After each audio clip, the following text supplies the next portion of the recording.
Alors, ça fait quelques mois qu'on n'a pas parlé de Stanley Black Decker. Vous vous rappelez cette compagnie Stanley Black Decker, j'ai déjà fait plusieurs notes d'analyse dessus. Certaines, j'ai juste envoyé le document, d'autres, j'ai fait des vidéos. Et donc, on a fait la dernière ici, date du mois de janvier. D'accord, donc je pense que c'est celle-là. C'est une note d'analyse. Et donc, la note d'analyse, ça veut dire quoi? On lit les rapports financiers, on écoute les conférences calls et on vous présente notre avis. Ici, quand je dis notre avis, c'est mon avis. D'accord? Donc, on va le dire comme ça. Et donc, quand vous allez analyser cette compagnie, vous allez voir ceci. Ce n'est pas beau à voir. Et si vous vous limitez uniquement aux dividendes, vous allez prendre peur. Et si vous vous limitez uniquement aux chiffres, aux price action, vous allez également prendre peur. Mais comme je dis toujours, il est très important de savoir ce qui se passe dans la compagnie. Qu'est-ce qui pousse la compagnie à avoir ce genre de résultats-là? Et si c'est une situation durable ou temporaire? Ce n'est pas particulièrement parce que j'adore Stanley Black Decker, mais tout simplement pour vous montrer l'évolution des choses dans le temps quand on a tendance à suivre ces dossiers. Je n'ai aucun intéressement ici en termes d'investissement sur Stanley Black Decker. Je ne suis pas investi et je n'ai pas l'intention de le faire. Mais je trouve que c'est un bel exercice ici, surtout parce que c'est un secteur d'activité que j'apprécie, notamment avec des entreprises comme Illinois Tools Work, que j'aime bien également. Donc, on va avoir tendance ici qu'est-ce que je pense de Stanley Black Decker après la publication ici des derniers résultats financiers, donc ceux du premier trimestre de l'année 2024. Est-ce que l'entreprise, la stratégie initiée par le management ici est toujours, si le management exécute bien la stratégie mise en place, parce que je vous ai dit ici que ça, c'est de l'exécution l'exécution ici doit être 5 étoiles, parce que la situation actuelle a été volontairement ici, a été volontaire, comment dire ça? C'est le management qui a volontairement, qui a fait à ce que l'entreprise, quand je dis volontairement, qui a fait, excusez-moi, je suis un tout petit peu fatigué ici, mais c'est une décision ici managériale si les résultats actuels se retrouvent à ces niveaux. Volontairement, aussi bas que ça, parce qu'il y a un changement, Stanley Black Decker a décidé de vendre certains segments d'activité pour se concentrer sur d'autres où elle pourra avoir des marges plus élevées et une croissance plus élevée. Ok? Donc tout ceci est volontaire. Donc nous avons une entreprise ici en plein changement. OK? Et donc, on a tendance à vendre certains segments d'activité, racheter d'autres ici et renforcer et augmenter ici les investissements sur les segments d'activité ici sur lesquels on pourrait avoir une croissance supplémentaire, une croissance plus élevée dans le futur. OK? Donc, elle a repositionné son business et c'est totalement normal tout ce qu'on voit présentement. Parce que si on se limite uniquement à l'aspect quantitatif, personne ne va aimer ce qu'il va voir ici. OK? Donc, alors, après la lecture des rapports financiers, qu'est-ce qu'on pense de Stanley Black Decker en date d'aujourd'hui? Alors, Stanley Black Decker devrait probablement enregistrer un redressement significatif de son résultat net en 2024. La société a démarré l'année avec des bénéfices de 0,56$ par action au premier trimestre, soit 6 cents de plus que les estimations et bien plus que les résultats de l'année précédente sur une baisse des ventes de 1,70%. Au cours de la période, la croissance de D-World et de Engineering Fastening, donc c'est grosso modo ici, ce sont à peu près les deux segments ici. Ça ne s'appelle pas D-World ni Engineering Fastening, mais voilà, l'entreprise, si vous regardez la première page ici au niveau de la présentation des investisseurs, c'est exactement ça qu'on vous raconte. OK? Il n'y a rien qui a été inventé à ce niveau-là. OK? Vous pouvez aller voir c'est quoi D-World, c'est quoi Engineering Fastening. Donc la croissance de ces deux éléments était plus que neutralisée de ces deux segments d'activité était plus que neutralisé par la baisse du volume consacré à l'infrastructure et par la baisse de la demande des particuliers. Donc, une note plus positive, la marge brute ajustée du premier trimestre s'est établie à 29% en hausse de 5,90%, donc c'est-à-dire 590 points. En fait, quand vous voyez 590 points, ça veut dire ici c'est 5,9%. Quand vous voyez 90 points, ça veut dire ici c'est 0,9%. Quand on parle en termes de points ici, divisé par 100 pour trouver à peu près le montant, le chiffre en pourcentage. Ok, ce n'est pas 590%, mais quand on parle de points, c'est 5,90. Ok, donc 590 points de base par rapport à la même période l'année précédente. Donc, malgré le fait que le chiffre d'affaires soit en berne, un tout petit peu, on a ici des marges brutes plus élevées. D'accord? Et donc, la stratégie mise en place ici fonctionne pour le moment. Mais la stratégie ne concerne pas juste ici l'augmentation des marges brutes. On va également voir d'autres éléments derrière. Donc, bien que les tendances de la demande soient probablement mitigées pour le reste de l'année, la poursuite de l'expansion des marges devrait contribuer à améliorer le résultat net pour cette année. OK? L'amélioration des coûts de la chaîne d'approvisionnement devrait contribuer à stimuler les bénéfices et la génération de liquidités. La direction prévoit également une relative solidité dans le secteur de l'outillage professionnel et sur certains de ses marchés industriels. Alors, ça a un lien également avec le Infrastructure Act aux États-Unis. D'accord? Beaucoup d'entreprises dans le segment ici de l'ingénierie et la construction et par ricochet des entreprises comme celle-ci. Okay? Elle fournit de l'outillage ici qui est utilisé dans ce genre de segment d'activité, ce genre de secteur, ce genre d'industrie-là. Et donc, elle est positivement impactée par cette décision gouvernementale, enfin au niveau du gouvernement américain. Donc, au niveau des professionnels ici, on va avoir tendance à avoir une certaine stabilité. Alors, dans l'ensemble, les prévisions de l'année pour 2024 sont d'environ $4 par action. Je dis environ parce que c'est entre 3,5 et 4,5 selon le management. OK, donc si on coupe la poire en deux, c'est $4. OK, avec une progression à 2 chiffres du résultat net en 2025. Et si on s'arrête déjà là, $4 l'action pour 2024, n'est-ce pas? Et si c'est le cas, après $4 divisé par 80, d'accord, le chiffre d'affaires, le prix de l'action en date d'aujourd'hui, ça donne à peu près 5%. Et donc aujourd'hui, on paye à peu près 20 fois les bénéfices de 2024. Mais si l'entreprise a décidé, d'accord, de se séparer de certaines activités, c'est parce qu'elle pouvait avoir des marges plus élevées sur d'autres segments. Et donc, il y a de grandes chances, je dis bien de grandes chances, qu'on revienne à ce qu'on a connu en 2021. Ou bien aux environs de 2019-2021. Donc, on pourrait revenir aux entours de $10 l'action. C'est pour ça que je dis, ne regardez pas cette action comme ça. Allez-y plus loin. Intéressez-vous au business, en fait. Allez-y plus loin que les chiffres qu'on vous présente en date d'aujourd'hui. OK? Donc, c'est un bon exercice ici pour vous montrer que les chiffres ne disent pas toujours tout. Et encore, mon raisonnement peut être que biaisé ici, peut-être parce que j'ai pris la peine de lire les rapports financiers et je peux avoir un avis positif ici, alors que quelqu'un d'autre, après avoir également fait le même exercice, a plutôt un avis négatif. OK? Et je respecte complètement cela parce qu'à la fin de la journée ici, investissez uniquement sur des business qui vous parlent. OK? Si vous n'avez pas la possibilité de déterminer le potentiel de croissance ici, passez à autre chose. Et ce n'est pas plus grave que ça, même si vous vous êtes trompé dans le futur, parce que vous pouvez également avoir raison. Comme je l'ai dit ici, l'exécution est importante. C'est pour ça qu'on doit avoir un management 5 étoiles. C'est très délicat de faire ce genre de changement-là. On avait un business qui fonctionnait plutôt bien et on décide ici de changer complètement ici, de se concentrer sur un secteur particulier, sur un segment particulier ici et de revendre les autres. C'est vraiment un pari pour l'avenir. D'accord? Et comme je l'ai dit ici, un pari peut fonctionner ou pas du tout. Pour le moment, ça semble fonctionner. OK? Donc, parce qu'on a une amélioration des marges, etc., avec une amélioration des marges, amélioration des bénéfices nets. Donc, on continue. Je reviens sur notre document. Alors, donc, on s'attend ici à $4 pour le résultat net ici en 2024, avec une progression à 2 chiffres du résultat net en 2025, comme vous pouvez le voir ici. 2 chiffres. Donc, on s'attend à peu près à $5,48. Et avec une prévision à $6,35 d'ici 2026. Est-ce que l'estimation des analystes est de plus en plus optimiste? On regarde ça. Non, pessimisme. Voilà, plutôt stable ici. Donc, on s'attend, voilà. Avant, on attendait à peu près $6,28 il y a 6 mois. Là, c'est $5,48, même si on a à peu près un maintien depuis à peu près les 3 derniers mois. Enfin, légèrement un maintien ici. Donc, ça reste sur la même tendance de croissance. OK? Donc, si on revient sur notre article, d'accord? Enfin, donc, document, article, c'est comme vous voulez. Donc, les marges devraient encore s'améliorer au-delà, donc à l'avenir. OK? En 2022, donc fin 2022, l'entreprise a lancé une série d'initiatives connues sous le nom de Global Cost Reduction Program qui vise à générer des économies de coûts en redimensionnant l'organisation et en réduisant les stocks dans le but ultime de stimuler la croissance à long terme et de générer un flux de trésorerie important. D'accord? C'est la raison pour laquelle on se retrouve entre parenthèses dans cette situation. La décision a été prise en 2022, ça veut dire qu'on a commencé à l'appliquer à cette période-là. Et donc, c'est normal qu'il y ait un ralentissement des activités. D'accord? Parce que Stanley Black & Decker est une entreprise intéressante. Enfin, dans une certaine mesure, vous allez voir ici en fin de vidéo, je vais vous dire à peu près pourquoi est-ce que moi je reste toujours prudent ici sur ces genres d'entités. Okay? Donc, j'observe toujours un élément en particulier. En tout cas, on va y revenir. Alors, donc, Stanley Black & Decker est en passe de générer 1,5 milliard d'économies annualisées d'ici la fin de l'année. Et ce chiffre pourrait atteindre 2 milliards d'ici 2025.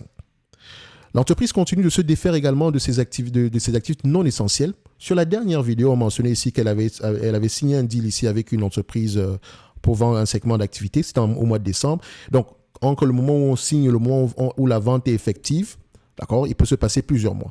Donc ici, début avril, Stanley Black & Decker a conclu la vente, donc conclusion, c'est-à-dire que c'est validé, c'est payé.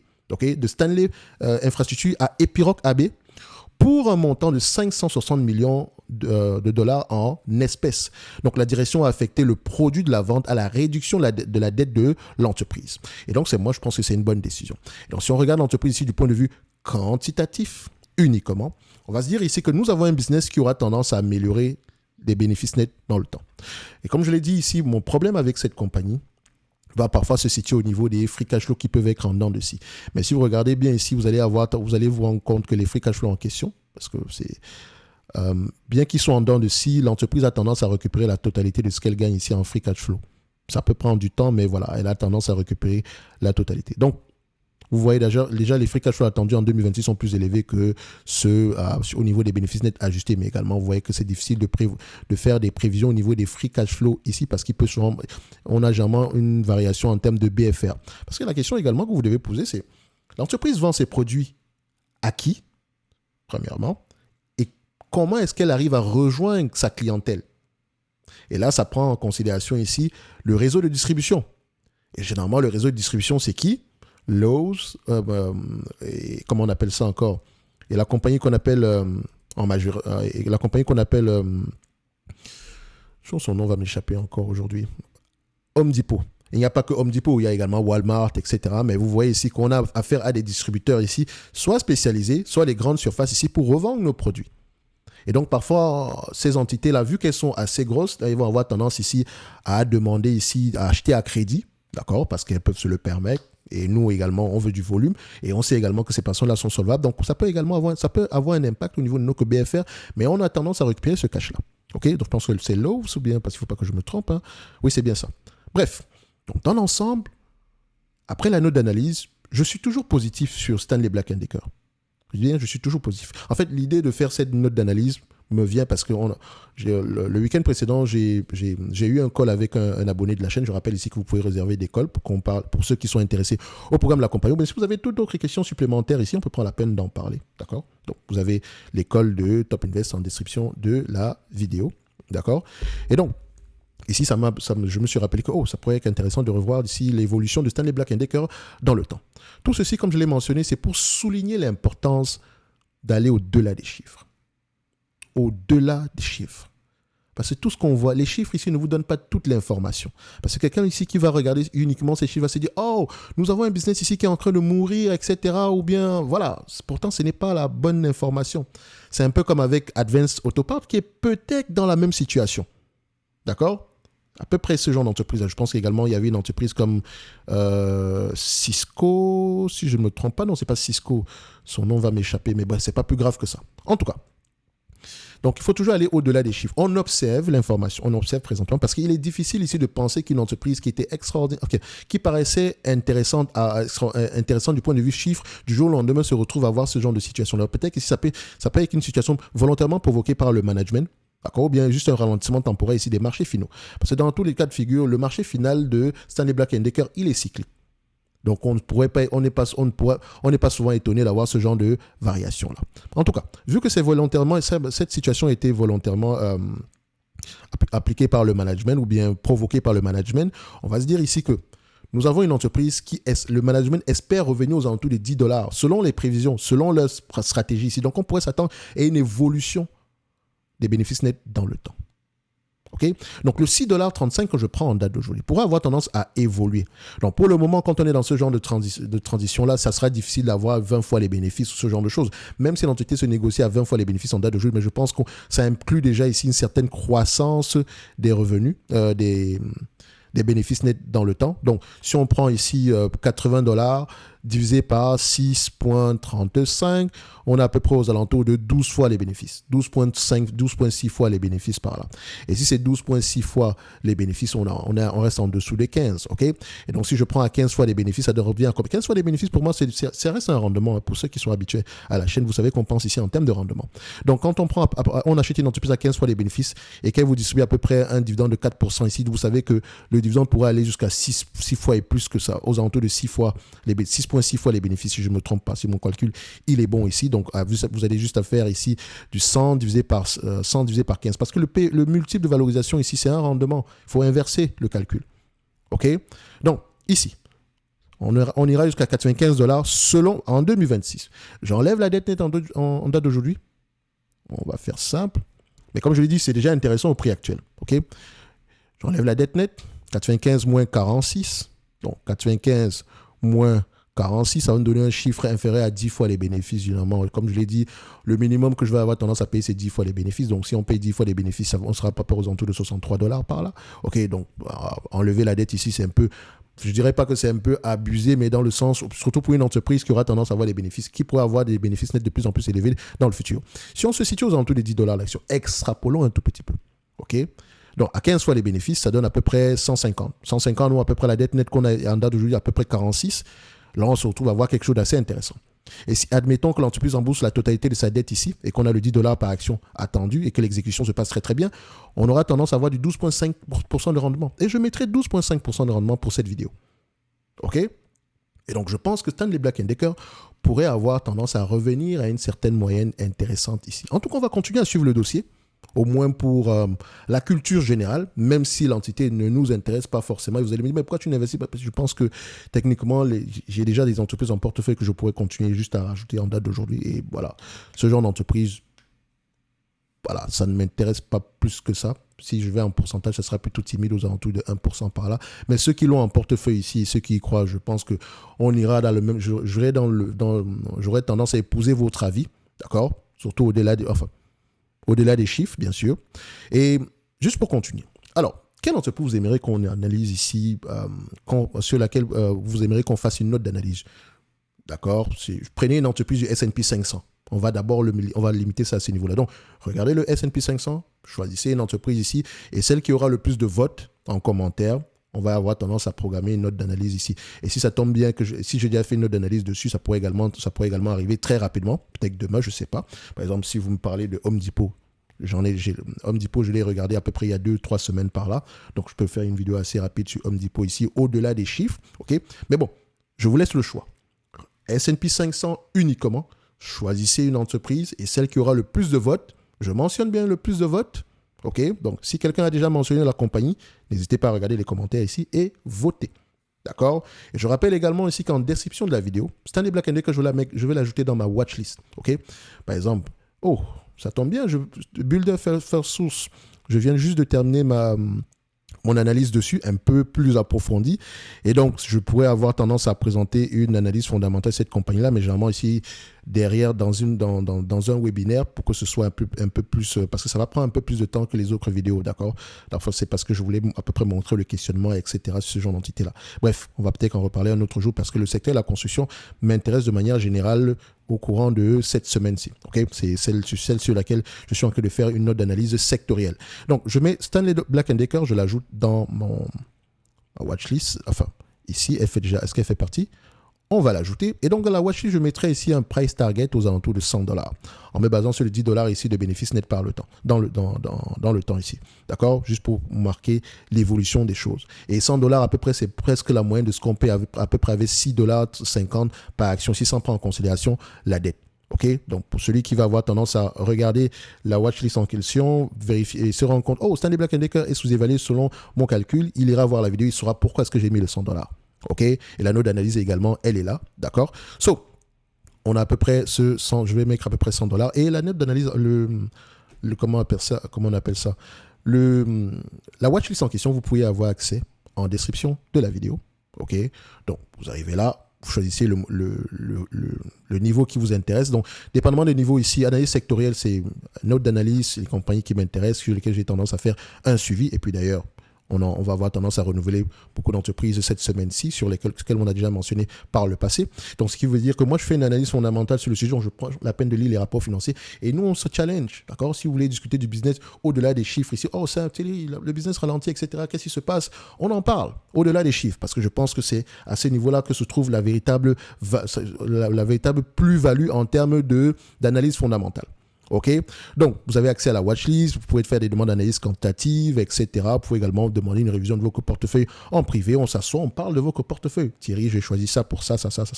On en parle. Je vous donne mon avis qui vaut ce que ça vaut ici. Et voilà, au moins, on se challenge du point de vue analyse fondamentale. Si tu as acheté tel ou tel business, je peux te dire, peut-être que moi, j'aime pas ça. Qu'est-ce que tu as vu dessus? Ça pourrait être intéressant. C'est un peu comme avec Dassault Systèmes que j'aime de plus en plus.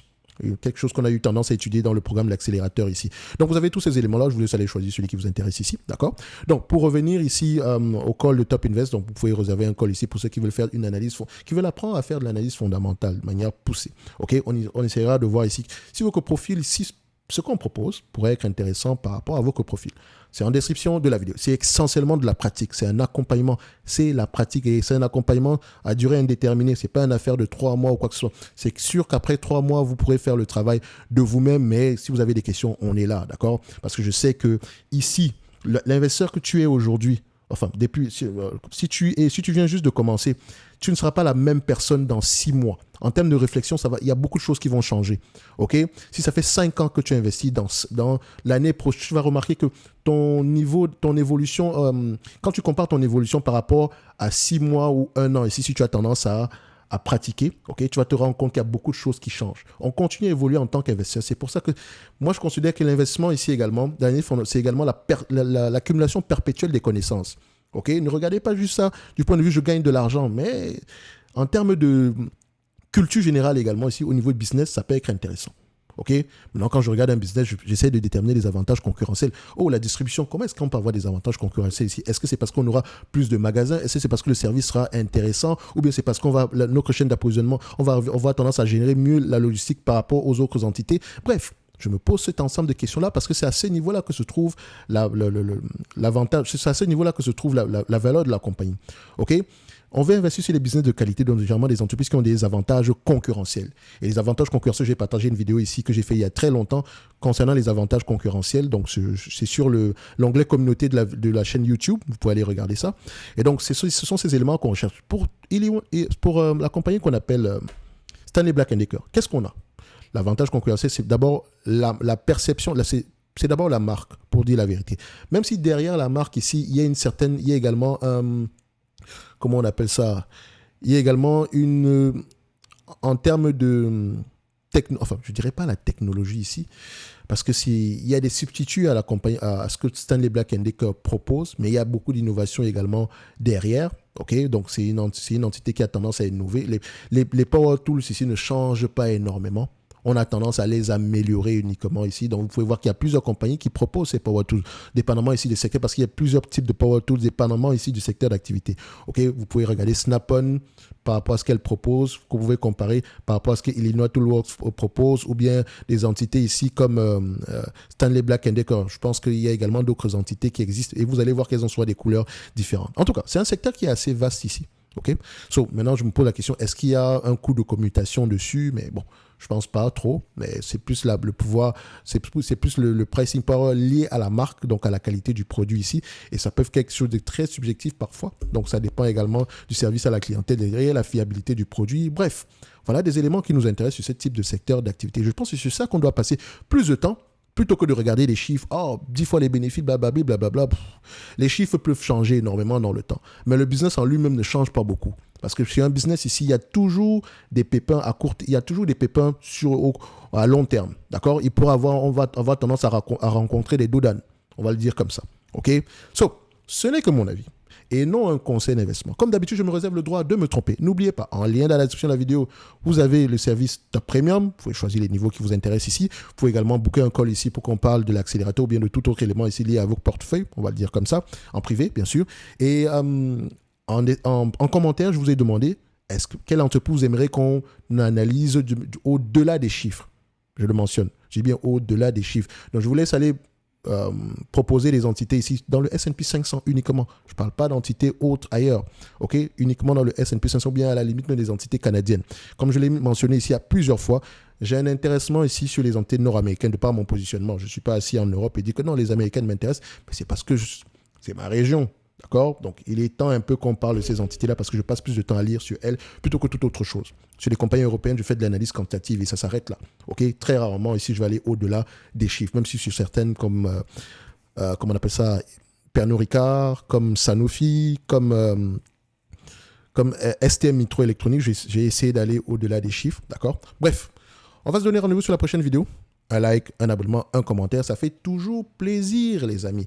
Et n'oubliez pas en commentaire, proposez-moi l'entreprise en question et votez pour l'entreprise en question. Je prendrai le commentaire ici qui aura le plus de votes. D'accord? Donc, je vous laisse proposer. Merci.